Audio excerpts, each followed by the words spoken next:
a lawyer was a real dedicated process. My legal license is out of the United States, so I had to follow the rigorous requirements that happen here. Have you ever wondered what it takes to build a career as a lawyer, and then what it takes to walk away from all of it and become a digital nomad? And so how I started it was, I knew internally I wanted to do it for me, but I convinced my boss, because I was our global counsel, that I was going to go travel Europe and see our offices.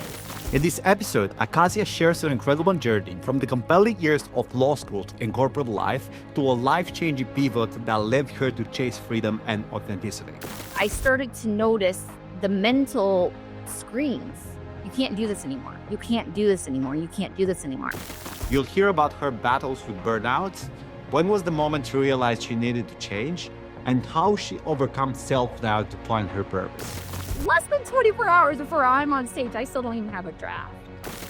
Oh, and you'll also hear about a last-minute speech rewrite that brought a room full of people to tears.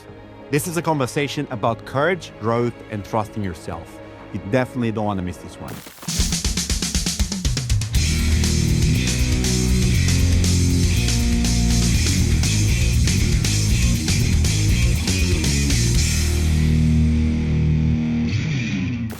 Let me tell you a fun fact about our podcast.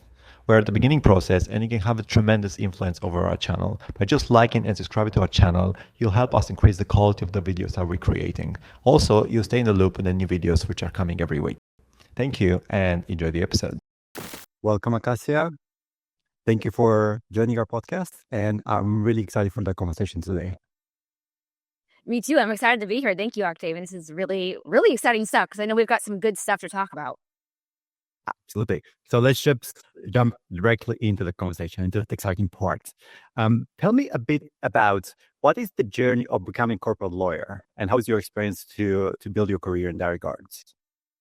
So sure, yeah, becoming a lawyer was a real dedicated process. My legal license is out of the United States, so I had to follow the rigorous requirements that happen here. And for me, that was after high school. So once I turned 18, I had to go to university and earn a 4-year degree. But it's not just enough to have that degree. You have to have a degree with a GPA and other resume enhancers that really make you stand out as a top performer, as something you can almost compete and win kind of thing, right? You're almost competing from that level. And then when it comes to applying to law school, it almost takes a year just to do that, from prep for the entry exam, then you take the exam entrance and you write essays, you send out all these things, and it takes money as well. It takes almost $1,000 just to apply to schools, let alone what it costs to take the test, study for the test, and so on. And then you get to go to law school, right? Law school is another 3 to 4 years of school. I was working full time while I did it, so I do all this stuff.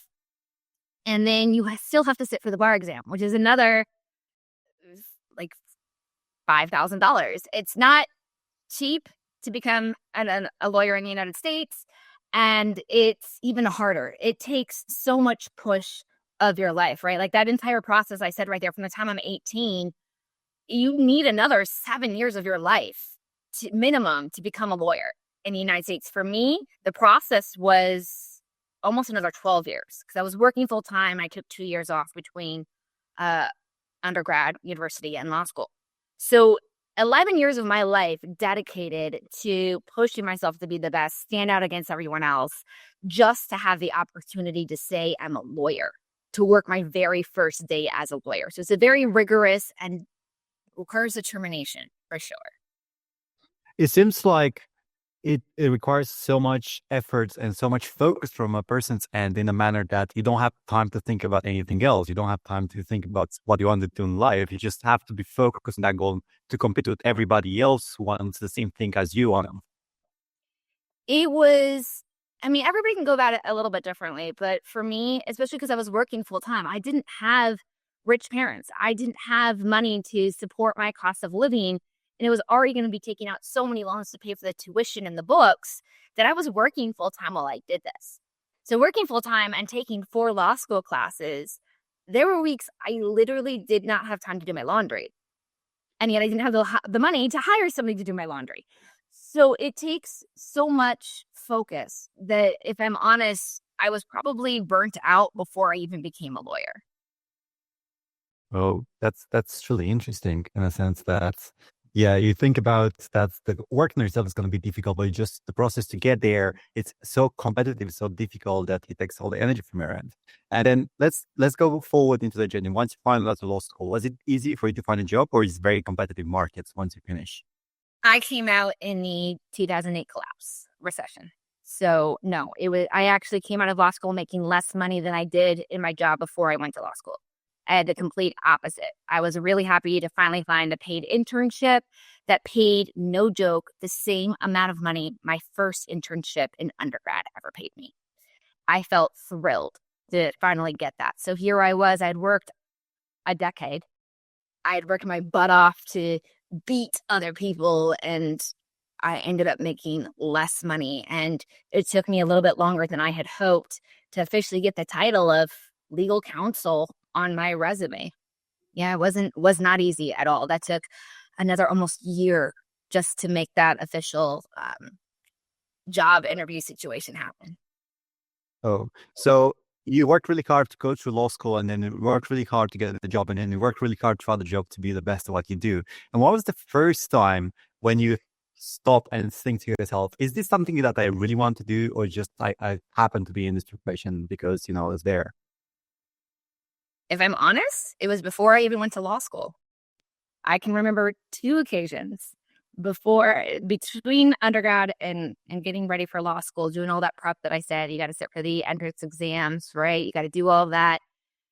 There were moments in there I just remember feeling disheartened, a little just exhausted from the inside out already, right? Just looking at what I have to push myself through, trying to make myself feel spiritually and emotionally connected to this drive was already exhausting to me. So I can definitely tell you that I had at least two big moments that still stick with me today before I even went to law school.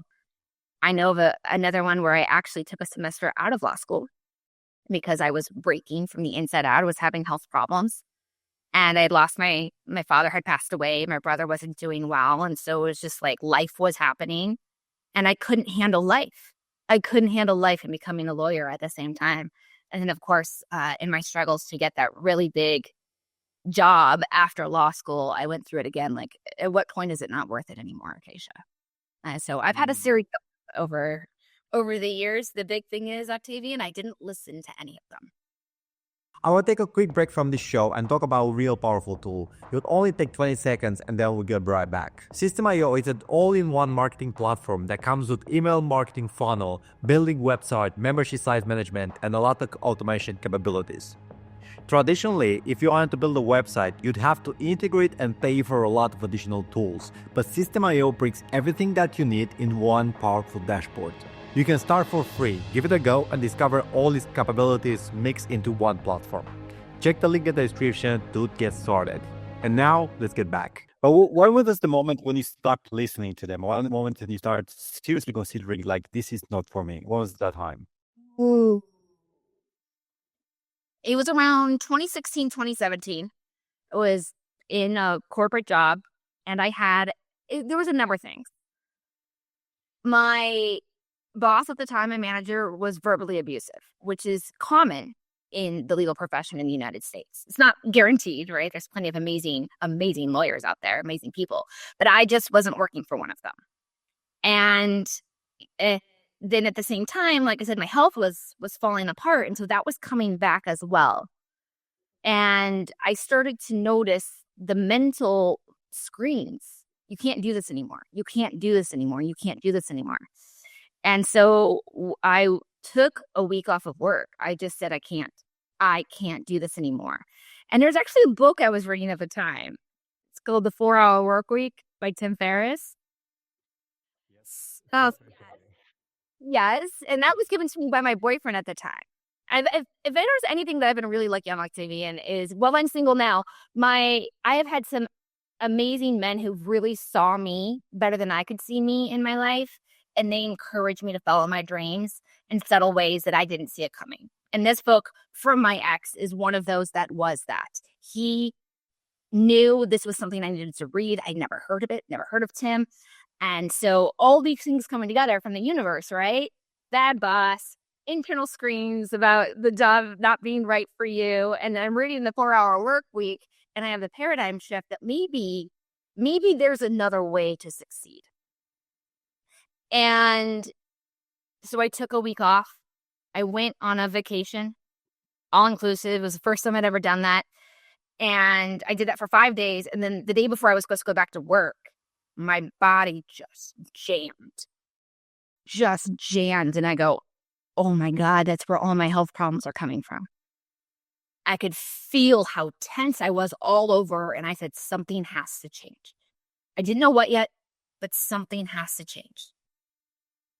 Something really interesting that you mentioned, that some people saw something in you that you haven't seen in yourself. And it happens that very openly, because I had similar experience when I was in medical in the second year. I've encountered a doctor, and he saw me and I said, like, listen, okay, and this is not the profession for you. But that he said something very interesting, like, you're not going to believe me and you're not going to take my word, but I can show you. So he took me in the second year of med school. You're not allowed to go to hospital and practice, but he took me under his supervision, and he allowed me to participate in surgeries, participate in all the procedure. And I spent maybe 30, 40 days, like 24-hour shifts in there, just can't see. And every time it's time to work, and he's calling me like, okay, I'm working, it's Saturday, come here.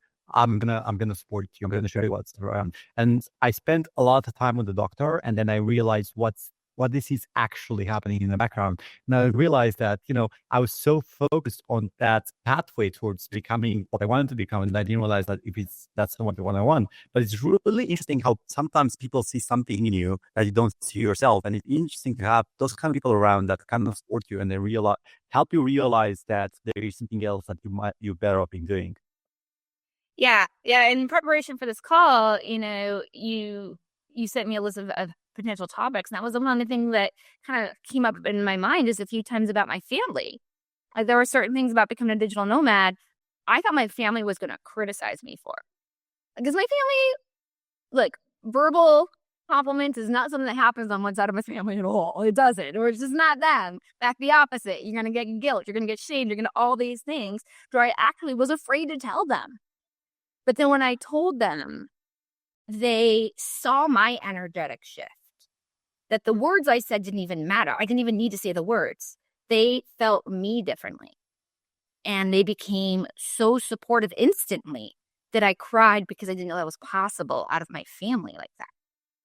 Right? These ideas that people sense our energies. They sense our attention even when we don't. They sense our happiness and what lights us up. They see the smile on our face, how we light up like a kid at something, but we don't get to see that from the inside out if we don't stop to feel it.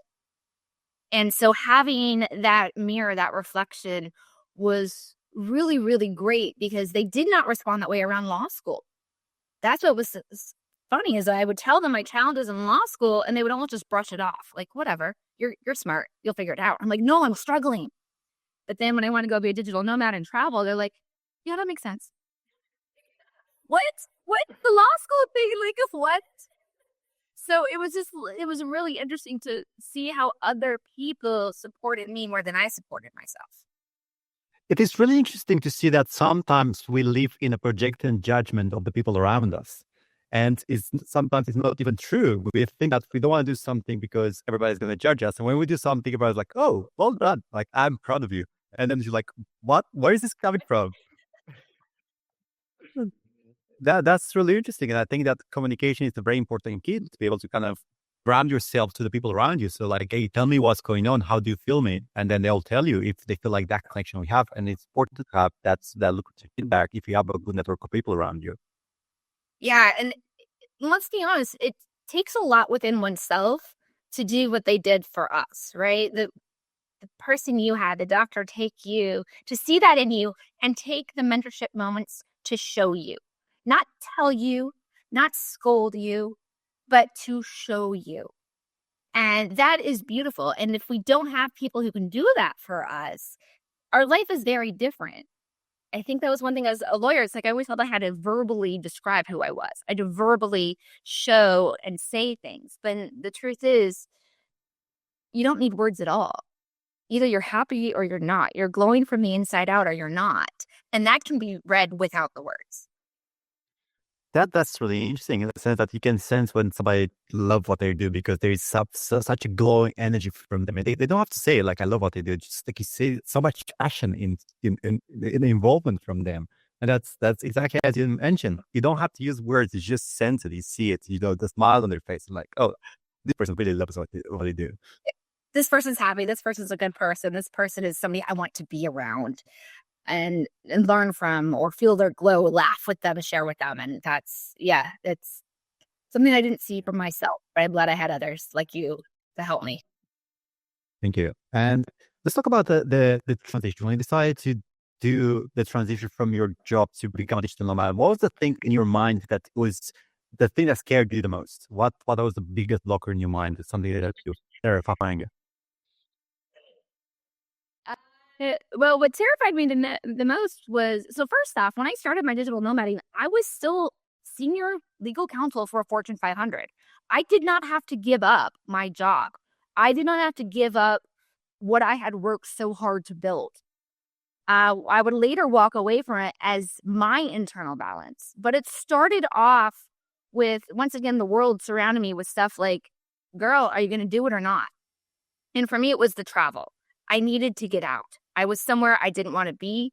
I never wanted to be there in the first place. I was trapped, and now COVID comes along. I'm isolated and I'm alone. And yes, I had plenty of things that made me happy. I shouldn't say happy, that made me content, but I wasn't happy. I was content, but not happy. I could survive, but I wasn't thriving. And I decided it was time to go explore the world.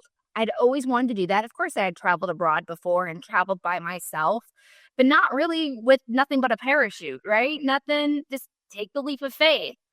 And so how I started it was, I knew internally I wanted to do it for me, but I convinced my boss, because I was our global counsel, that I was going to go travel Europe to see our offices. Yes.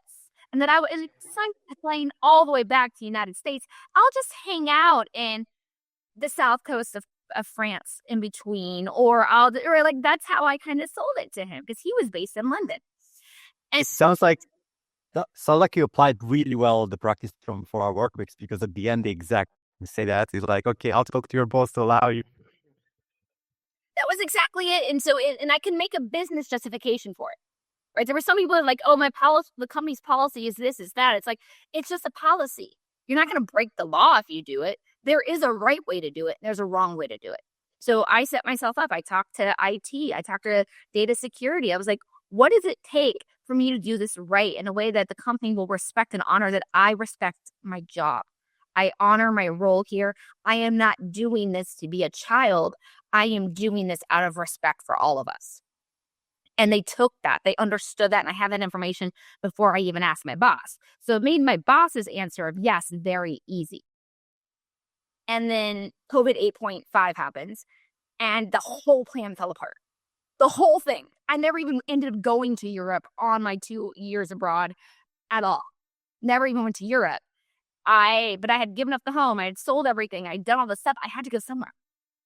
So I booked something in Mexico. I had 5 weeks, and that was it. The rest of my life, I have trusted myself to know what I need to do, have what I need to have, when I need to have it, and know it. And everything else since has just been trusting myself, the universe, and the amazing people around me. And it's been more rewarding, literally, than anything I've ever done. I have accomplished my bucket list. I have completed my dreams that were on shelves for years were suddenly just done effortlessly. And so the gratitude and joy I have just from making that leap of faith, it was part universe, part planning. That's a really bold move. I'm very surprised when you mentioned it. Just I went to Montreal for 5 weeks, like all of a sudden, and that was during COVID. It was like, it's not easy to travel during COVID. That was a really bold move. That's interesting. Really, really, very courageous in your end. I knew there would always be a place for me, right? There's always a place for you, as long as you feel safe. That's if you trust that, if you trust yourself and trust the universe, there's always going to be a place for you. Yes. Yeah. So how did you manage the transition? Because you have to be a specific kind of person to be able to be a corporate lawyer, right? How did you transition from the corporate lawyer toward the digital nomad lifestyle? Because from my experience, those things are very different from one another. To me, they're not, because they're both me. If that can be me and I can exist, and those things are both part of me, then they can therefore coexist. I like being a lawyer. I will wake up to do my job. But then I also don't want to only be a lawyer. I need to shut my laptop and I want to go do something fun. I want to be around amazing people. I want to see amazing scenery, try new foods, and those things as well. And so for me, it's all a job is certain tasks that need to be done at a certain standard in a certain time frame. Doesn't matter what time zone I'm in. If I can do those tasks in that time frame at that standard, then that's all I need to do to get the value of my paycheck, to get the value of satisfying that part of who I am. But that's not everything that I am, right? A job description doesn't say how you have to feel about your job. It doesn't have to say whether or not you've got to be excited or happy or pissed off every morning. It just says you need to just do it and work with the people around you. And so, again, I was able to have this conversation with my boss. My boss is new. I never lied to them, but I also made it feel like they could forget where I was because I knew the work would get done anyways. And I ended up actually taking on more work because I was so relaxed and happy in the rest of my life.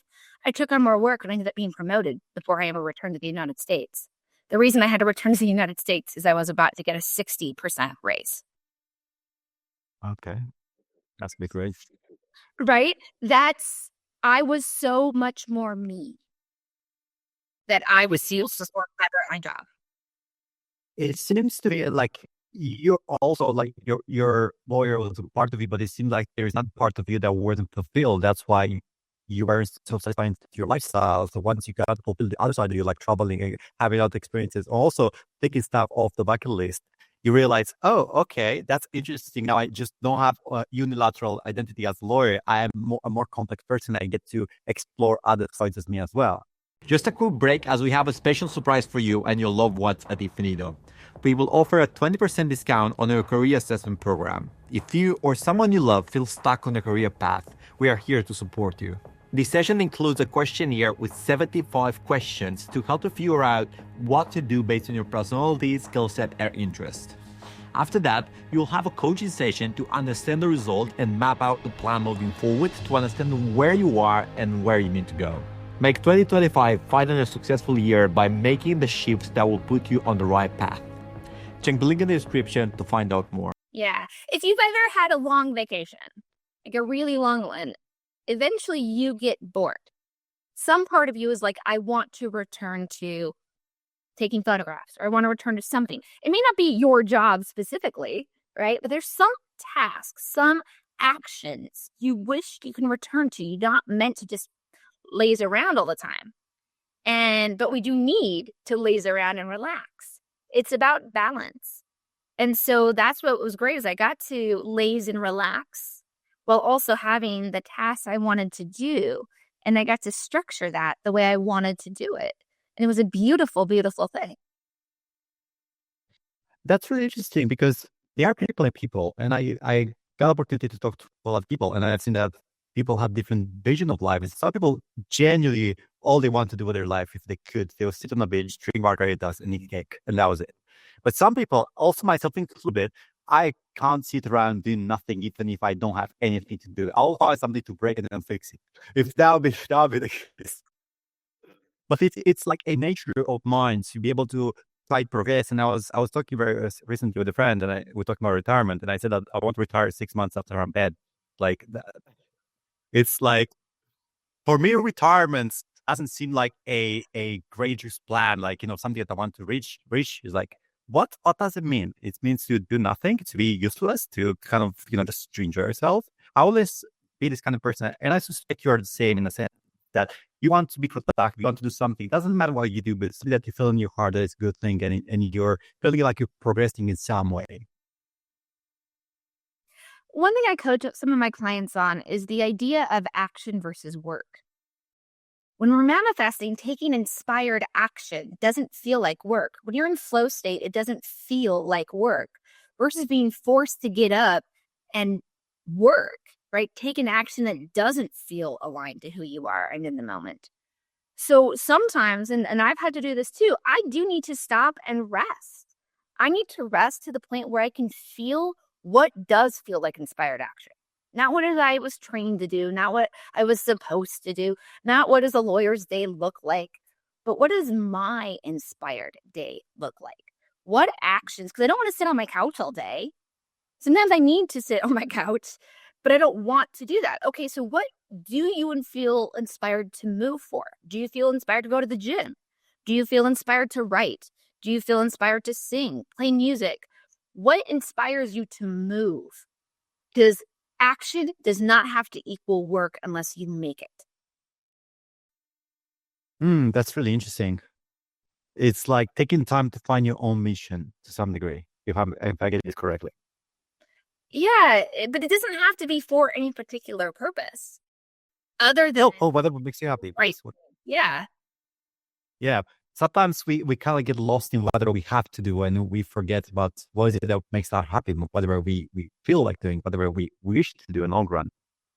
Yeah. And of course, there's parts of almost every job where, like, you got to get up, you got to read your work email. You might have to manage people, but then maybe don't put so much heart into them. Don't connect to them emotionally.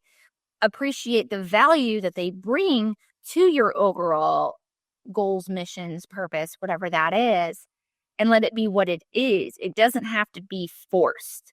And then, of course, if you really don't like it, can you outsource it? Can you automate it? Can you do something else to remove the emotional tension from your life to focus on the things that do inspire you to move?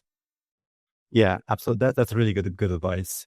And another thing that I want to talk to you is, and I will ask you to tell me the story, but I want to talk about how you managed to use the skills that you gained in your career in order to be able to become a better person. And also, you didn't feel like when you transitioned that you kind of had to start over again, but you still have a good base to start from.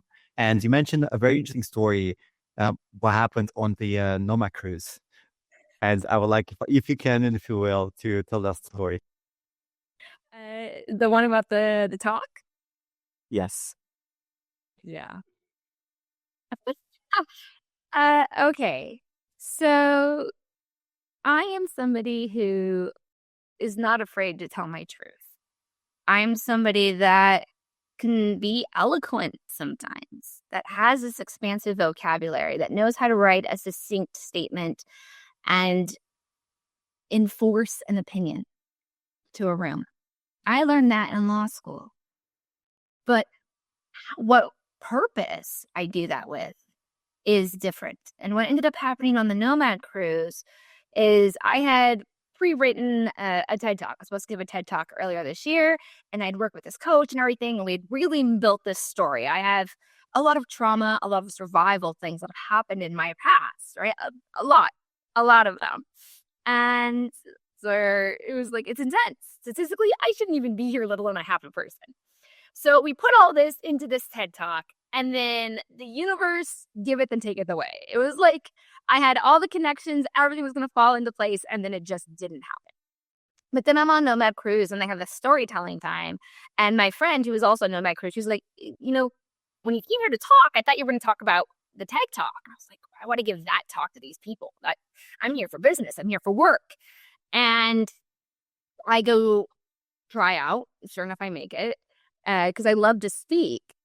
But then when I gave the talk in our practice, the whole thing fell apart. Again, the whole thing falls apart. The words come out just as eloquent in practice and poised as they were for the TED stage, right? I had been practicing this thing for over a year. It's memorized. It's flawless. And here I was giving it, and it was falling flat on my audience. And what the audience was actually picking up is that it was falling flat inside of me. It was falling flat from my delivery. I could say those words over and over again, but if I don't care about them, the audience is going to know. And as it was happening, is I wasn't connecting with them anymore. They were very painful words, but they were words old me had written. I had grown and changed so much, right? I started my own company. I get to help businesses in my own way. I'm a trainer, I'm a public speaker in my own way now. And so now it was time for this to come out my way. But I wasn't ready to admit that. I wasn't ready to let go of what I had spent so much time and effort working on. I wrote this perfect doc. It was perfect. But that was the feedback, that we've got to change it. It's a 13-minute TED Talk. I only get 5 to 7 minutes on stage. And so I'm going through all these things. What I love about Nomad Cruise is it's not just work. It's not just, networking. There's this sort of spirituality or connectivity elements to it as people. And sure enough, we go through one of these connections workshops, and it's being led by my coach. So the storytelling had a coach that I was assigned to help me refine and perfect it for stage. And after I just go to her, I'm like, Bori, I can't do this talk anymore. I can't. I'm over it. I'm frustrated. I don't want to give it anymore. And she goes, yeah, I could tell. And I was like, okay, well, we're on stage in 2.5 days. What do we do? And she's like, I don't know, write a new one. I was like,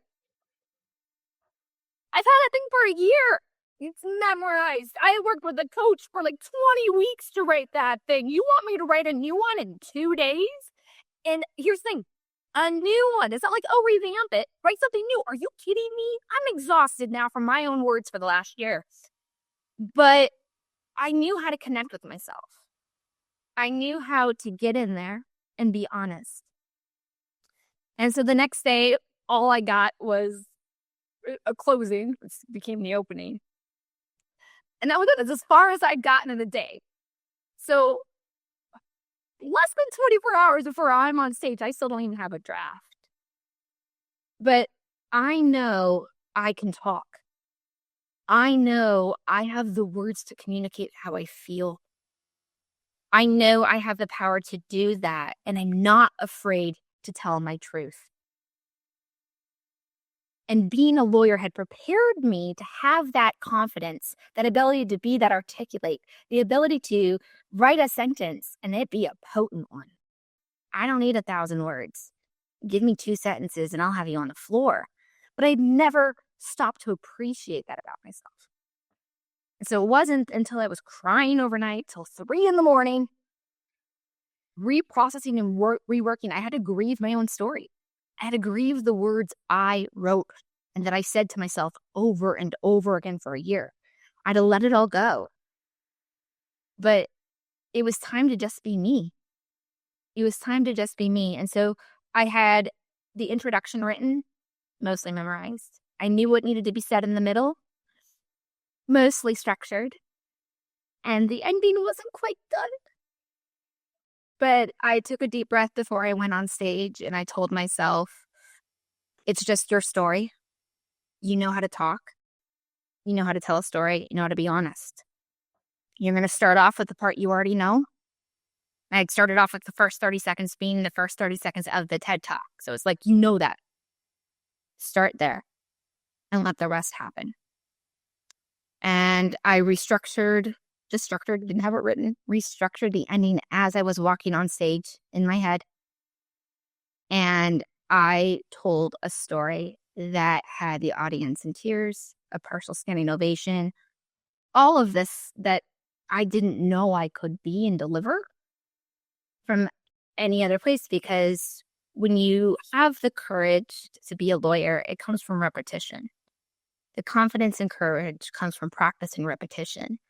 But when you're being genuine and authentic with yourself, who you are in this moment is not who you got to practice for the last year, right? Who I was last year is not who I am today. And it's a different type of courage, and to bring them together in front of a room of 300 to 400 people was interesting timing. But it turned out more beautiful than I could have expected, just because I trusted myself and the universe that it had put me there for a reason. I will interrupt you for a second, tell you about the Mindfulness Mastery, a book created alongside my business partner Dina. This is a great workbook that will help you understand yourself better, create personalized goals, and keep track of your progress. If you want to start your progression path and improve your life, this workbook will help you and offer the tools you need. It's best to order hard copy as it has a lot of fun exercise within and daily tasks, so you can make small progression towards achieving a fulfilling life. You can find it on Amazon, so check the link in the description to get your copy. That's a really beautiful story. It doesn't make you feel really amazing about yourself that you can do in 2 days the work that you used to do in 1 year. That's, yeah. And what's funny is it was easy. It never felt like work. When I gave myself permission to just say what you gotta say, girl, just say it from your heart, the heart can just open up. And that's all I had to do. I didn't have to sit there and refine and practice like, oh, no, let's take these sentences. We can bring this down. We can bring this whole paragraph onto this. Did I articulate that right? Is that going to be influential the way I want? You see it differently. And so it was actually easy. It was easy. If I would have just let it be easy. That must have been a really amazing confidence boost for yourself moving forward. It was healing.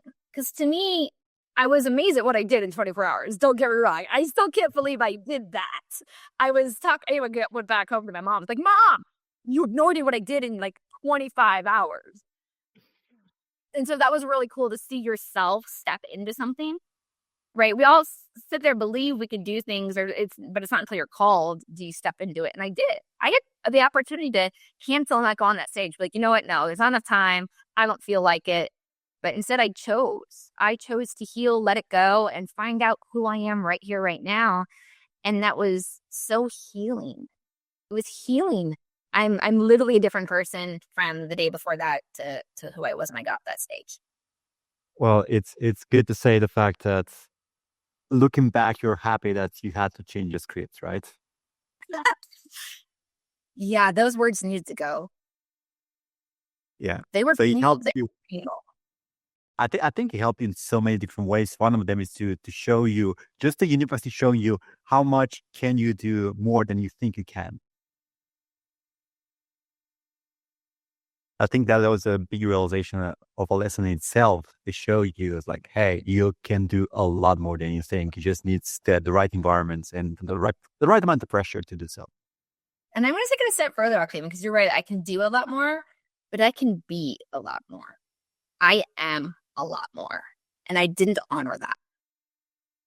Absolutely. And now it's amazing that all those hard moments that happen in your life. I presume, I don't know how you felt at that time, but when the old speech fall apart, you're terrified and also really sad about it, in the sense like all my work that I put so much time into, it's falling apart. And you're like, why is this happening to me? And then after you manage to have this breakthrough moment, you're like, oh, this is why it happens to me. Yes. Yeah. I mean, I'll give you a little bit of the background. So when I moved to Las Vegas, where I live right now, I had asked the universe to help me manifest some things, co-create some things. And one of them was a talking career, was a speaking career. And then my home fell into my lap, and all these things, things that I didn't work for, but the action just happened. I got this home and all this stuff. And the day I walk in to get my keys, an attempted mass shooting happened. A man walked in with a rifle. And as I'm healing from that, I'm like, universe, you put me in that room. That's some very interesting timing that, the home falls this way. And all these pieces that you, universe, put into place. And then that timing, no. You're up to something. And I was able to, no, don't get me wrong. I had a lot of PTSD to heal from. I had to go through healing. But it turns out that healing is what made me realize how healed I was, how much I had grown, and that I needed this moment of healing to see how differently I would heal now versus the trauma in my past. And so I go, oh my God, the shooting happened because the universe needed me to use it for my story. And I say this because nobody got hurt in the shooting. Nobody died. Nobody got hurt except the gunman himself. He was shot down and he even survived. He lived. So it was almost as if it was just meant to happen. And so this healing process, right? And as I'm healing, it's like, now it's time to tell the story. You asked for a story that would impact the world, to be a public speaker. Here it goes. And then sure enough, there's a TEDx event happening right down the street from me. And the universe connects me with the person who's coordinating it. I didn't even try. Just happened. And then he heard about my story. He's like, oh my God, this is amazing. Yes, we want this in. And then I find the perfect TED coach who, she's a TED speaker, multi-TED speaker, professional speaker, author, all of this stuff. And this is exactly the type of stuff she works on. And she's at a rate I can afford. Like, the universe gave everything. And then this was the story. We wrote this TED Talk, 20 weeks of writing this TED Talk. This is it. This is the story the universe has asked me to write. This is what the words this universe has asked me to say on stage. This is what it set me up for. And then I don't make the TEDx list because there was a shooting there. And I was like, universe, what the hell? We just went through this. What the hell? And so for the next year, I never got to say that talk. Every single opportunity I had to potentially say those words in front of an audience got taken away. And it felt infuriating. I thought this is what the universe wanted from me. I thought this is why you put me through this. What the hell? And then what happened on Nomad Cruise happened. And I realized there was a better story to say. And I needed to be that infuriated and frustrated for a year. I needed to put those words into that format and poke at my bruises over and over again to where I could finally say enough. And wrote a much better story overnight. This is such a beautiful story. I have nothing to add. Like, I was listening and I was mesmerized to like how many things happen at the same time, and then at the end you realize that everything is part of the story, and then you realize at the end the punchline was it. Okay, now I get it. That makes sense. So it almost make you think, be careful what you wish for because you'll get it. That's kind of what it is. Like, wait, I asked this. Oh crap, I did ask for this, and then and then I can tell you that what I said on stage was healing for others, because they all, not all, but many people came up to me, and some of them have their own stories. They were real. They finally had somebody they could say that to. And not in a victimized way, but in a, thank you for letting me know I'm not alone. Thank you for showing me there's a way to heal. And, having those moments. Had I said the TED Talk words, that's not the way they would have felt. That's not what would have come out. That's not the lesson. They would have felt the pain. They would have broken. The whole point of the TED Talk was almost to just, how deep can you feel my pain? And what little bit of a uplift it had at the end is not enough to save the audience. I know that now. I even knew it then, but I felt that was what was supposed to be said. This talk helped people heal. And that's why I wrote it in the first TED Talk in the first place, is I wanted to help others. Yeah, it's so beautiful. So beautiful. Okay, so we talked a bit about your progression to becoming a lawyer. We talked about your personal transition towards becoming a digital nomad. Let's talk about a bit about what you do now. Yes. I love it because I get to do a little bit of everything I love. I love that, right? Obviously, I have a public speaking career, and that's going to continue thriving and growing, and I'm loving that. But I am still a lawyer. I love being a lawyer. Sure, I didn't love 100% of doing it that way, but now I get to do it my way. And so I do a lot of things. I am a business coach for small business owners. And then through that, we also work on the contracts. So I get to focus, instead of on the legal side of things, I get to focus on the money making and the manifesting your dream business and all of these things. So it's really, really awesome to coach small business owners and to train and teach. I also work at the Small Business Development Center to do these things. Like, how can we make you feel more connected and impassioned by the work, turn it into action that's inspired? And then, how do we make that legally sound? You're working for something. Let's make that better. Contracts are part of your business deal, which means we can put things that are going to enhance your business deal into the contract. And then we can also protect what you're building with your contract. So that's what I have the esteemed pleasure of doing now with so many people. Is I get to be, some of them it's like a life coach, but others are like, it's from the business side and helping them just bring their dreams to life while knowing that it's secured.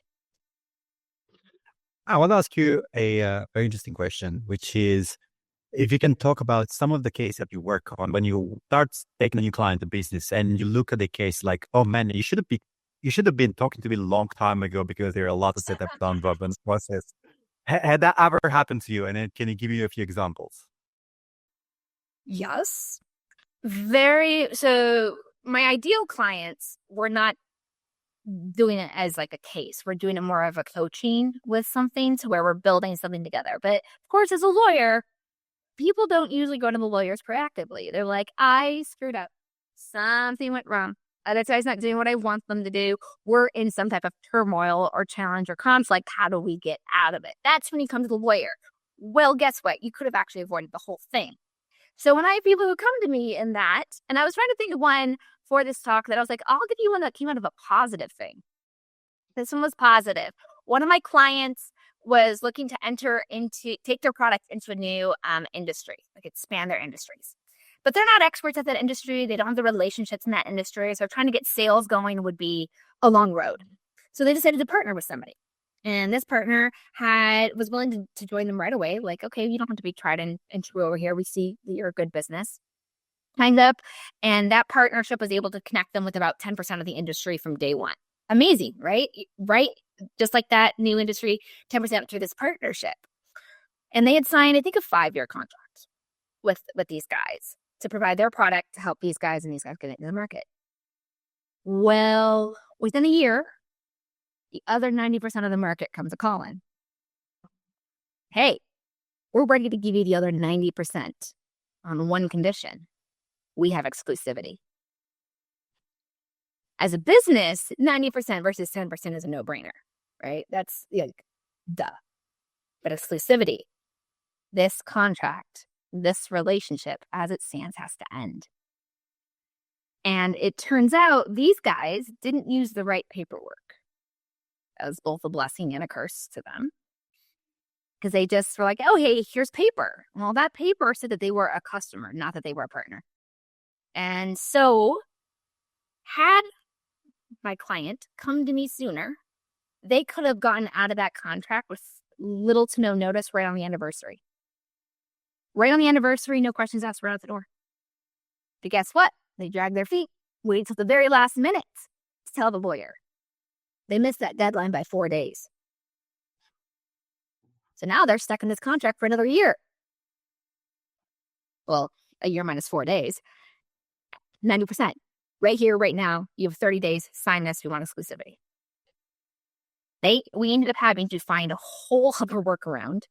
They ended up having to have some very open and honest conversations with people they did not want to have in order to find their way through this. But had they come to me 5 days sooner, which they had known about the situation for a month, that whole thing would have been avoided, easily done.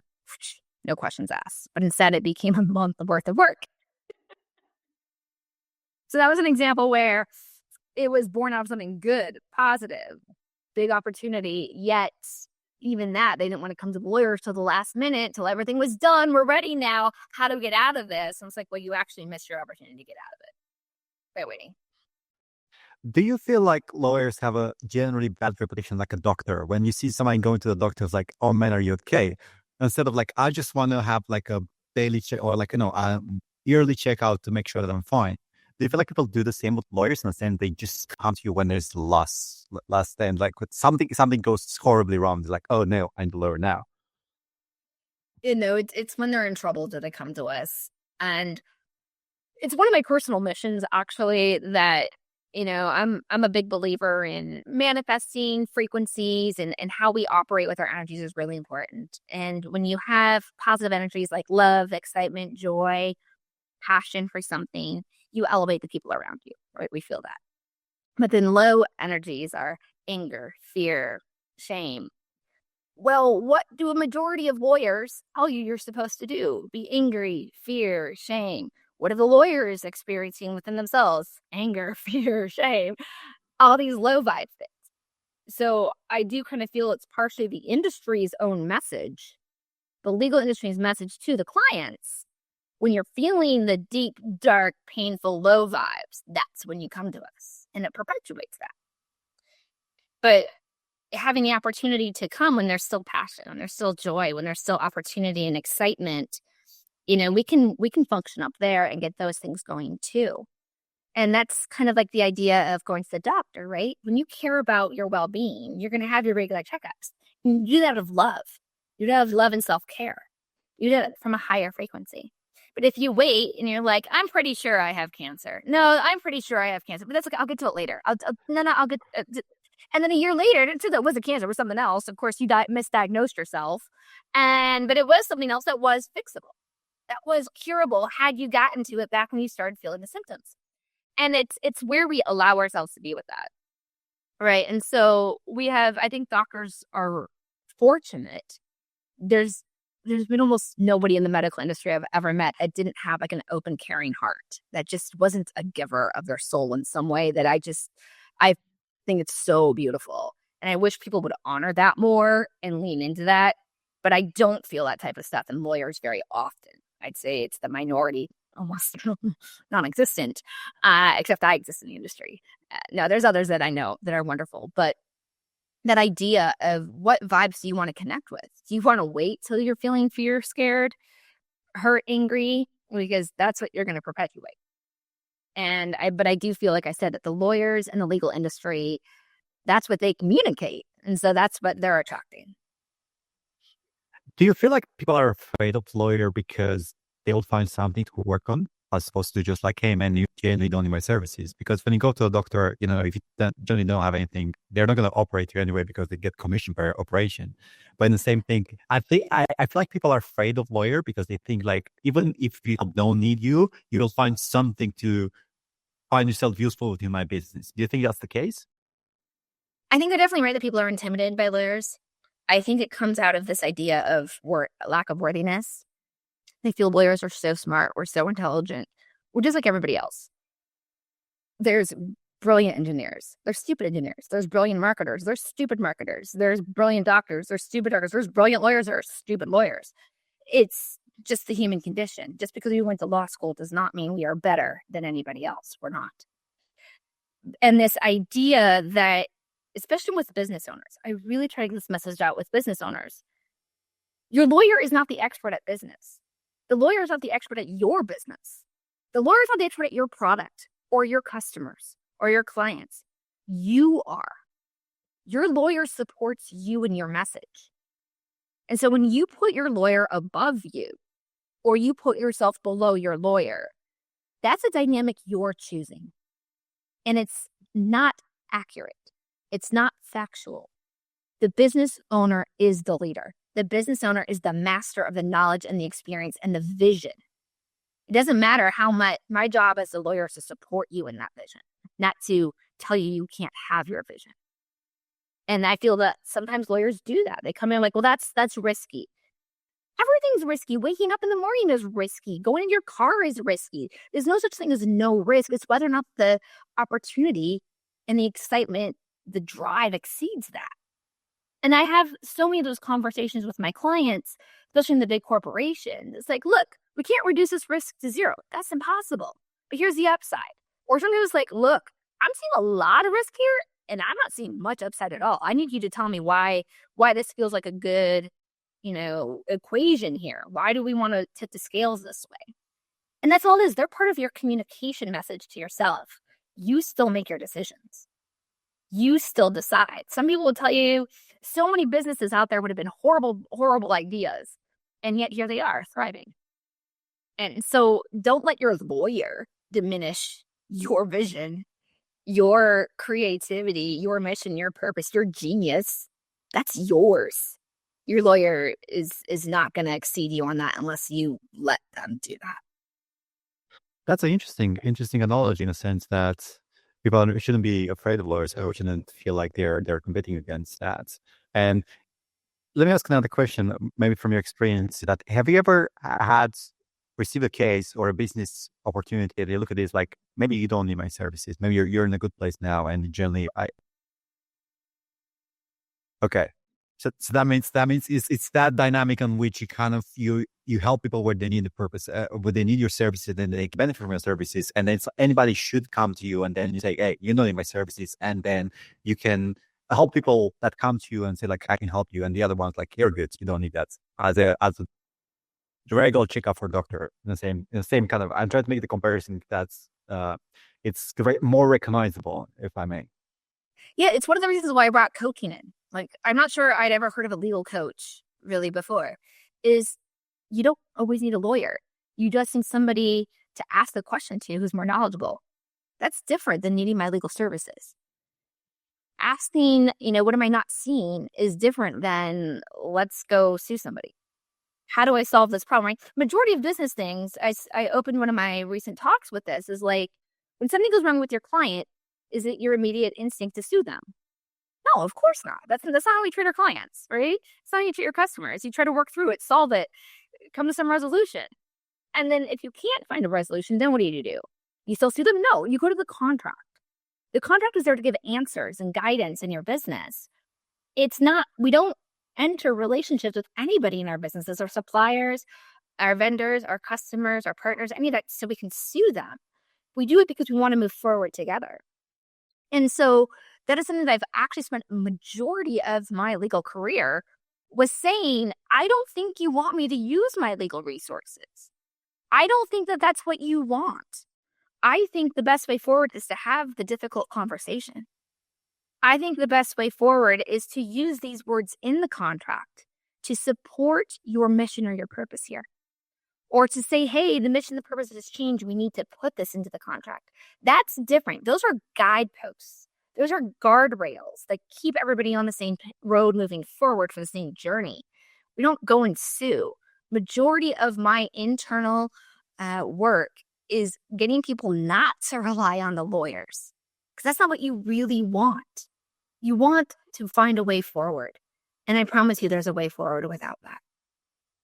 That's a really interesting. I love this process in the sense of what you said. You summarized it so beautifully in the sense that you are emotionally feeling like you want to do something, maybe to somebody, and then you realize after you talk to maybe somebody like you or yourself, and you're like, oh, this is not the most beneficial move for me. I can just settle for a deal, and then it's going to be win-win, and it's going to be better for me as opposed to go into so much trouble.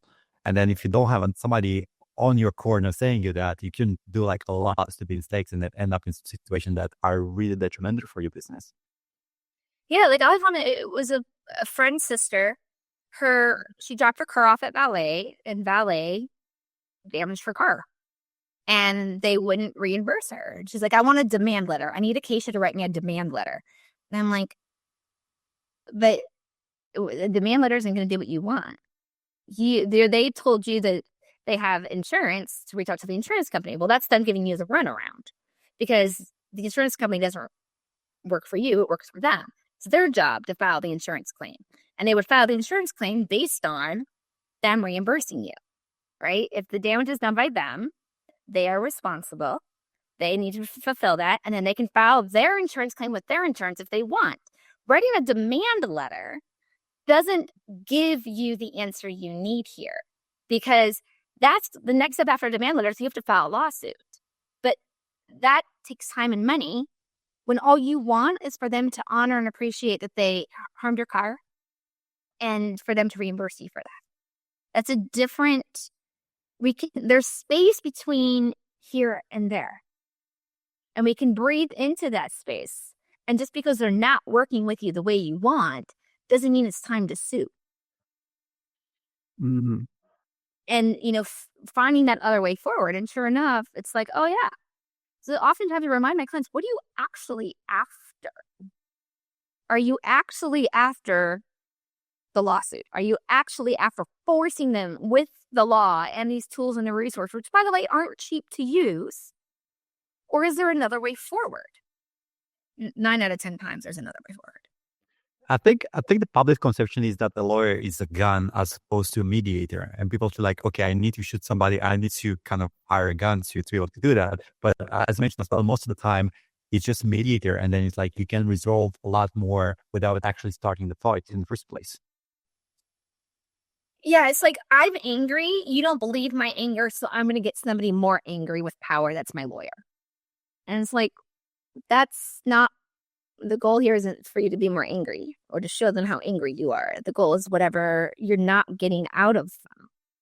And so it's not even being a mediator, because sometimes I don't even ever talk to the other side. Oh, of course, I've done millions of negotiations in my life where I have.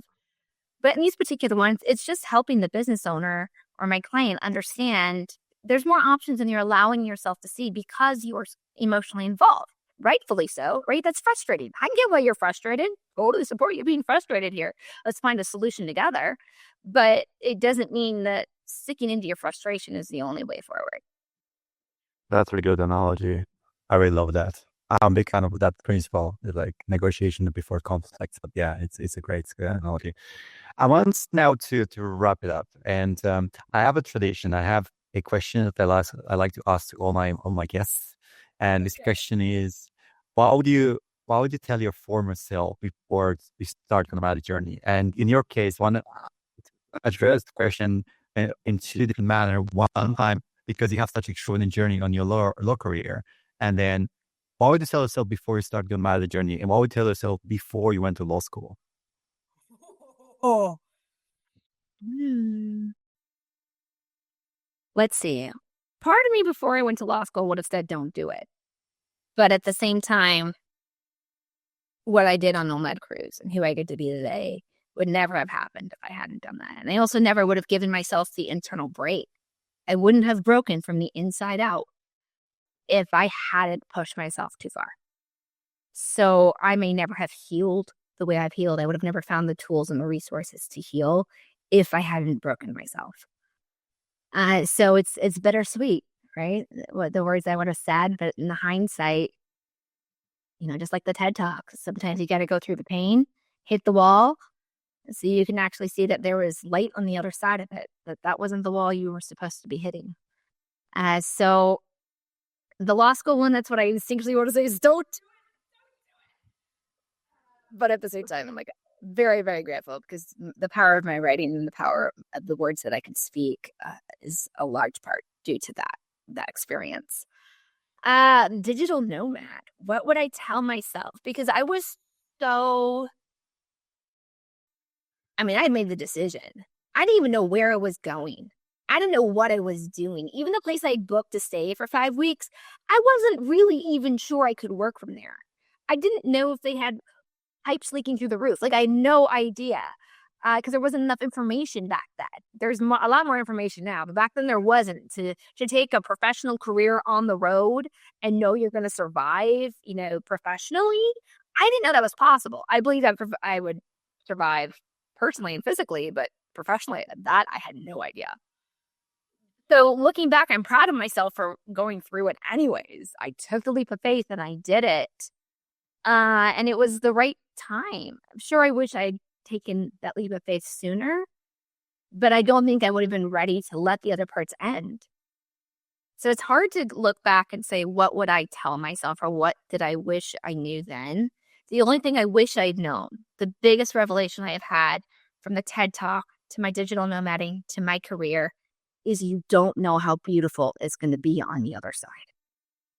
You don't know that until you go for it. You know what's behind you, you know where you're standing, but you don't know how beautiful it is. And I still sometimes marvel at what got done, because if I had planned it, it never would have come out that amazing. That is such a beautiful way to end the conversation. I love it. Thanks so much, dude. Acacia, thanks so much. We had a very emotional conversation and I really loved your storytelling skills and also to learn more about how you go through this experience and how you managed to become the person that you are now. Thank you, Oxford. I love talking with you too. We have so many different things that we can talk about. So I look forward to us connecting again soon and getting you out on the Nomad cruise as well. Absolutely. Thanks so much.